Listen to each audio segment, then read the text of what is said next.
Bueno, vamos a hablar ahora sobre derecho probatorio y específicamente vamos a hablar sobre los estándares probatorios. Lo primero que tenemos que tener en cuenta es que la jurisdicción busca y trata de encontrar la verdad. Y precisamente hallando la verdad se hace justicia, porque bien lo han dicho varios doctrinantes. Quien busca una finalidad de proceso en contra de la verdad, eso es una injusticia.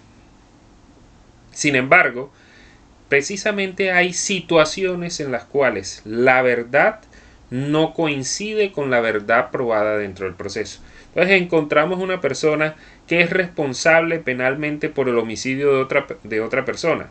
Sin embargo, en el proceso penal no se logra probar y esa persona tiene que ser declarada inocente.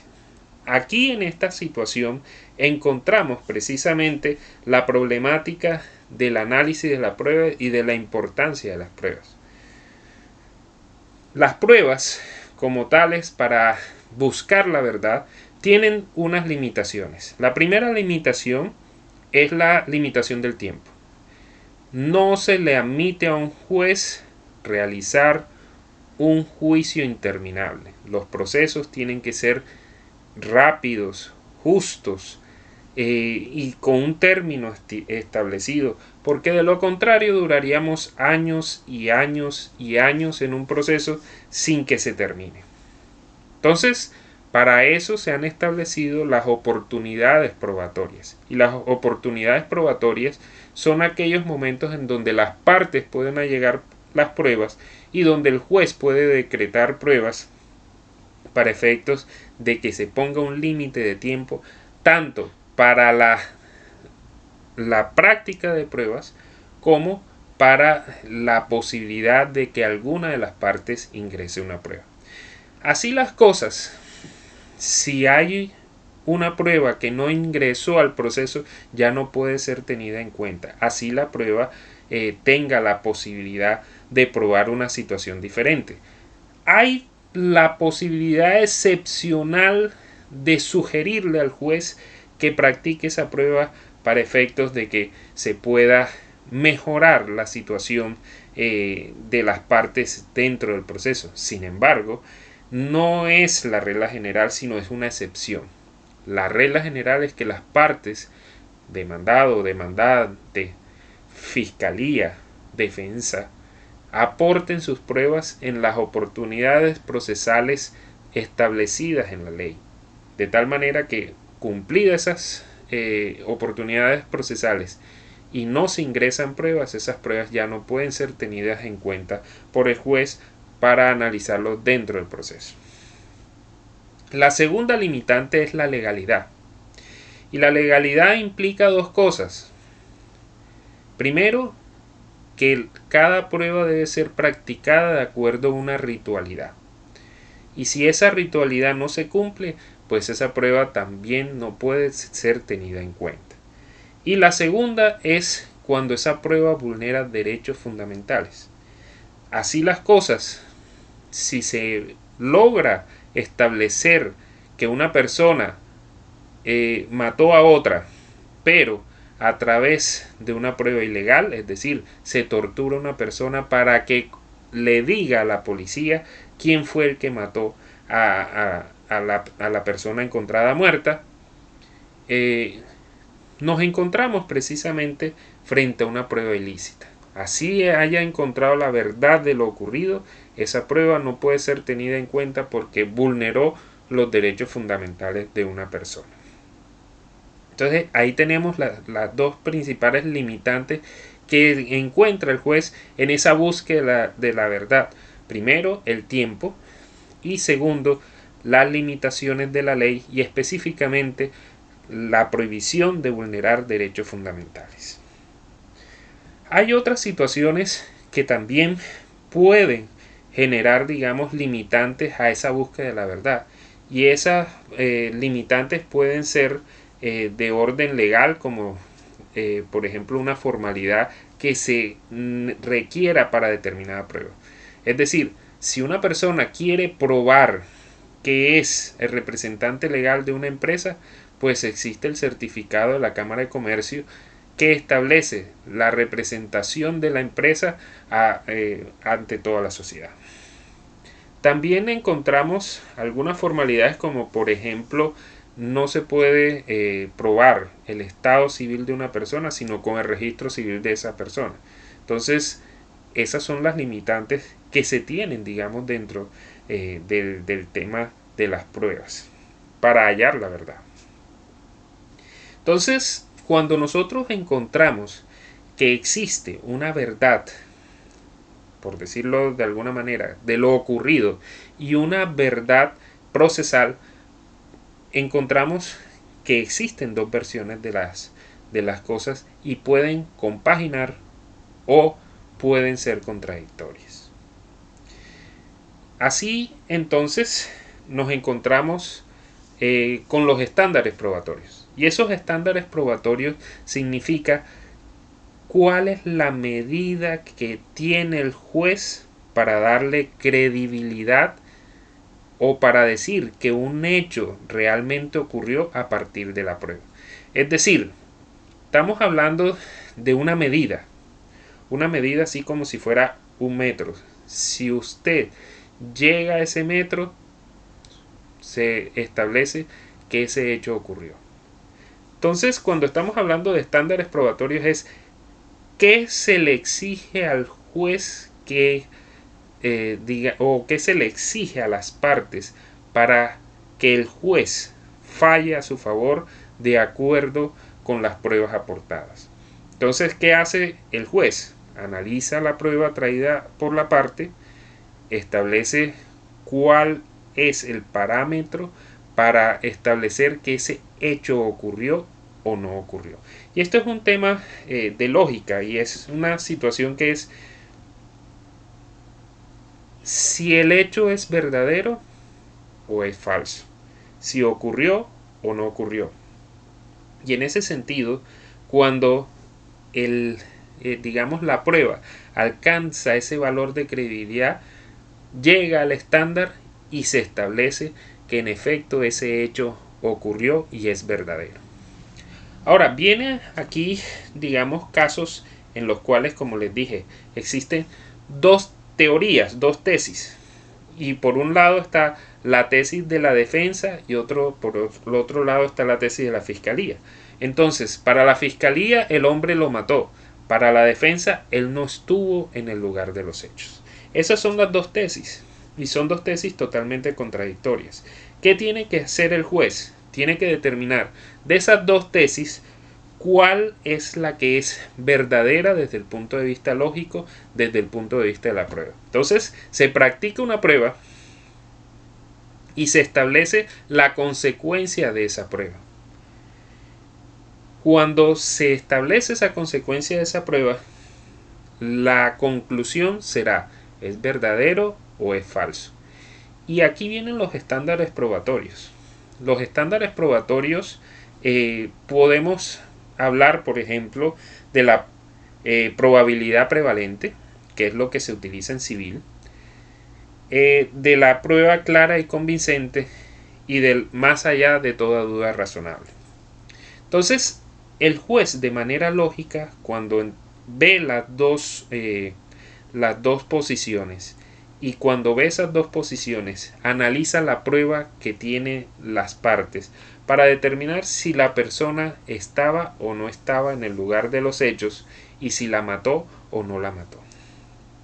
Entonces, cuando el juez comienza, tiene un estándar y un estándar lógico. ¿El hecho ocurrió? Esa es la primera pregunta que se hace. Y viene entonces la prueba. El efecto de la prueba tendría que ser falso o verdadero. Y aquí entonces encontramos una prueba donde un testigo dice haber visto a esa persona, pero llega al contrainterrogatorio y le pregunta a ese testigo: ¿usted conocía previamente a esa persona? ¿A qué hora la vio? ¿Había suficiente iluminación? ¿Cómo iba vestida? Y comienza a decirle bueno, cuándo la vio, cómo la vio, a tratar de reconstruir la escena de los hechos.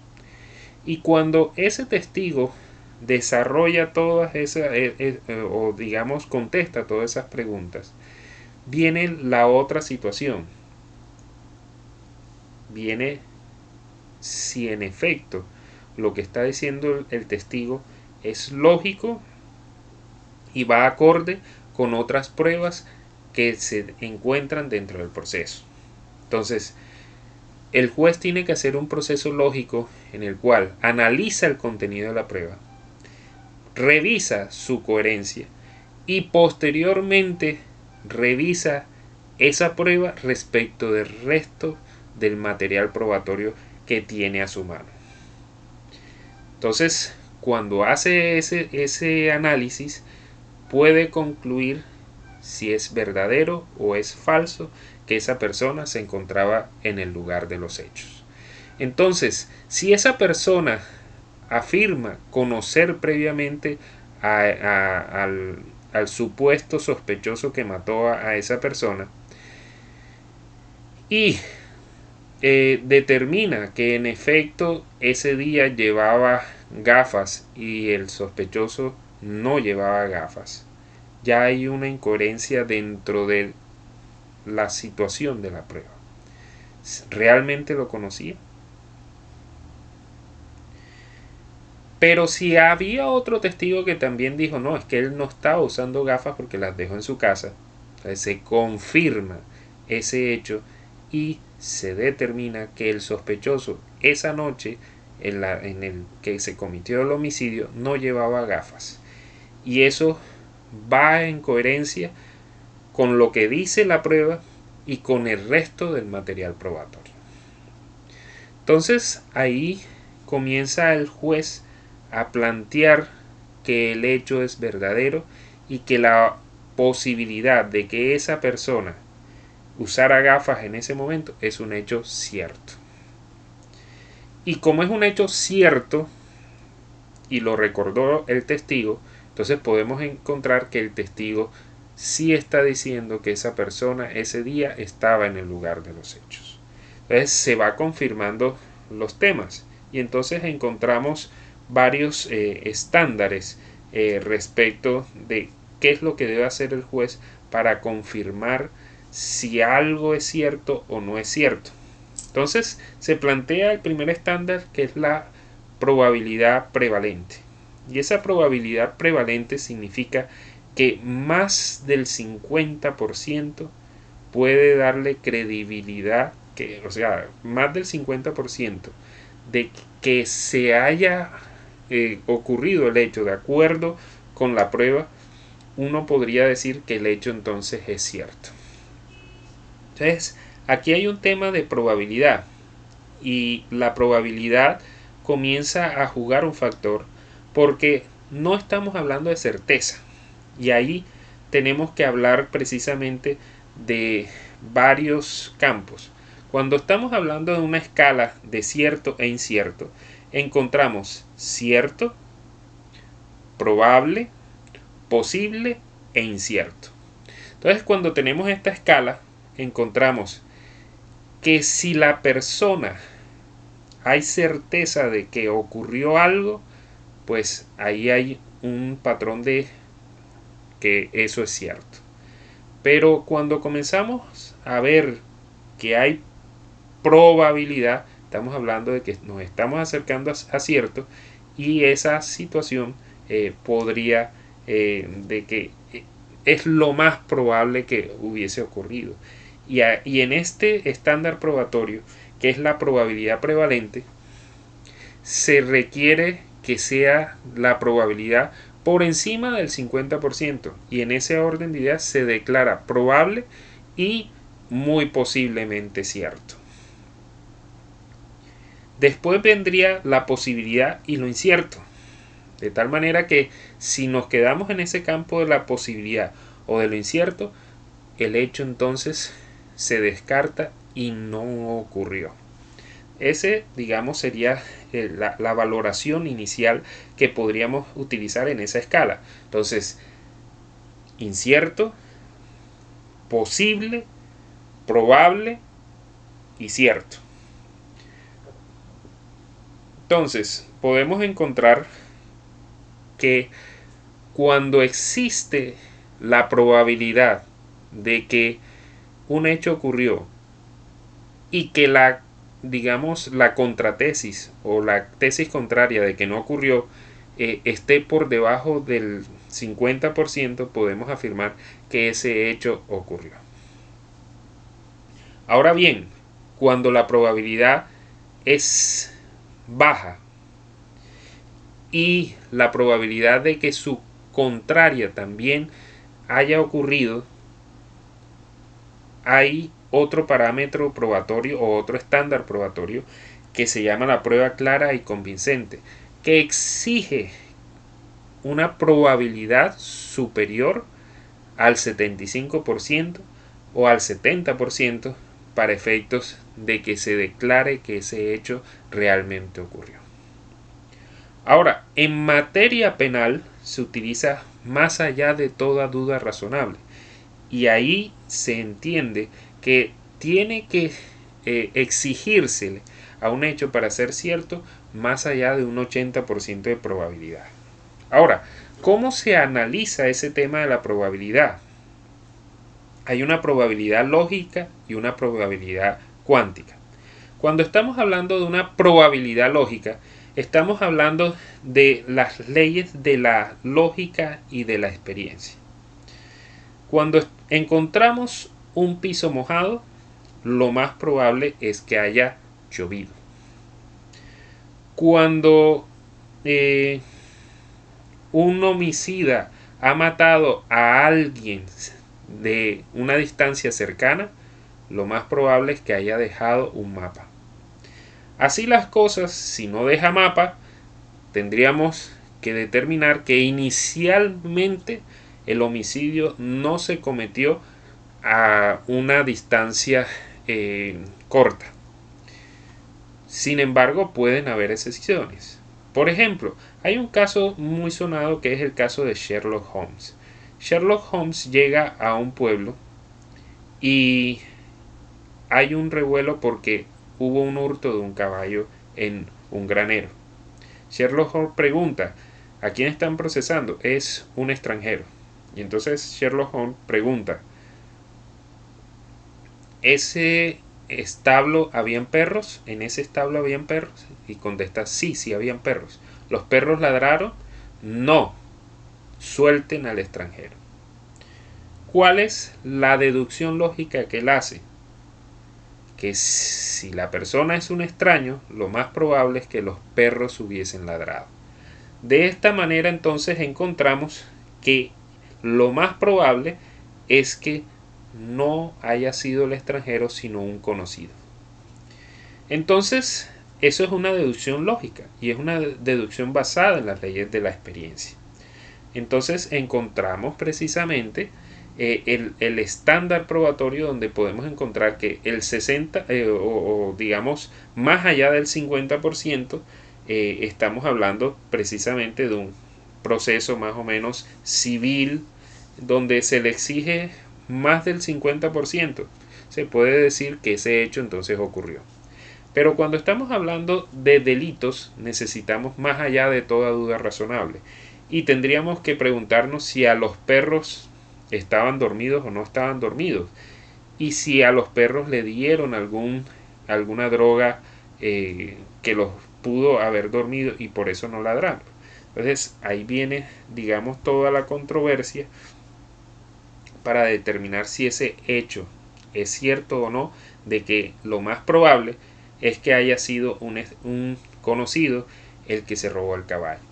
Entonces aquí encontramos los parámetros que se plantean y como les dije, una cosa es la probabilidad cuántica y otra cosa es la probabilidad lógica. La probabilidad lógica establece por las reglas de la experiencia qué es lo que más probablemente hubiese ocurrido. Ahora, la probabilidad cuántica también puede ayudar mucho en este tema de la lógica, porque establece qué porcentaje pudo haber ocurrido de que un extraño hubiese podido robar ese caballo. Y entonces aquí viene el tema, se pasan las leyes de la lógica a porcentajes numéricos, y en esos porcentajes numéricos se llega y se sustenta una posición. Por decirlo de alguna manera, hubo un caso muy sonado en España que fue el aceite de colza. Y el tema era que 5 de 10 personas terminaban siendo afectadas por un aceite que se distribuyó como de consumo humano cuando era un aceite para consumo industrial. Entonces se estableció que de 10 personas, 5 estaban afectadas, es decir, no todas quedaban afectadas. Entonces el porcentaje se pasa a números, y con ese porcentaje en números entonces se hace un argumento de estadística que nos permite sustentar una posición, y podríamos llegar entonces precisamente al tema de los estándares, de si se requiere un estándar de probabilidad prevalente por más del 50, si se requiere un estándar de prueba clara y convincente por más del 70%, o si se requiere un estándar como es más allá de toda duda razonable. Entonces, si estamos hablando de que puede existir una duda de un 40%, entonces el juez, la definición en el tema penal tendría que ser absolver. Si estamos hablando de un tema civil, lo más probable es que si la probabilidad de haber causado un daño excede del 50%, lo más probable es que haya una condena. Entonces, esos son los estándares probatorios, y así es que se utiliza. Ahora, para poder llegar a esos estándares, precisamente todo depende primero del debate que se haga para la admisibilidad, la necesidad, la idoneidad de la prueba cuando se va a decretar. Entonces ahí hay toda una discusión de que si se debe o no se debe admitir esa prueba y cuál es su conducencia dentro del proceso, y ahí comienza a deslumbrarse precisamente la importancia de esa prueba dentro del proceso. Después viene la práctica de la prueba, que se probó, y las conclusiones de qué se probó. Es decir, una cosa es la práctica y otra cosa es las consecuencias lógicas que genera la práctica de esa prueba. Muchas veces nosotros solicitamos una prueba y cuando la vamos a practicar llega el testigo y dice todo lo contrario de lo que inicialmente se había planteado. Entonces es una prueba que en el inicio es importante, pero en la práctica no resultó siendo suficientemente importante. Y se cae esa prueba, y se cae precisamente la consecuencia de esa prueba.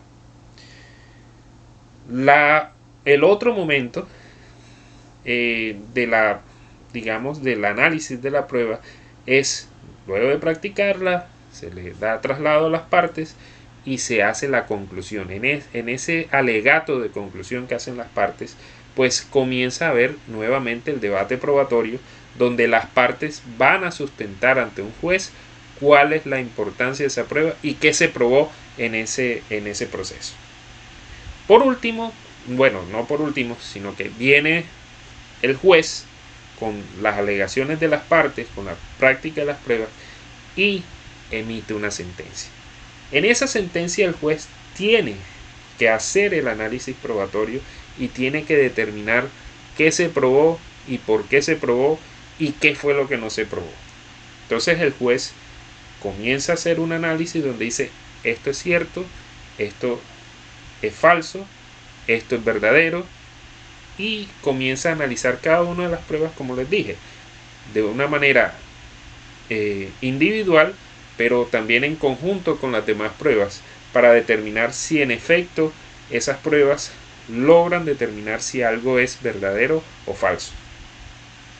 Cuando ya el juez emite la sentencia, vendría entonces otra vez el análisis por parte de las partes en los recursos, y se presentan los recursos con base en qué fue lo que analizó el juez y por qué se equivocó el juez en el análisis de esas pruebas.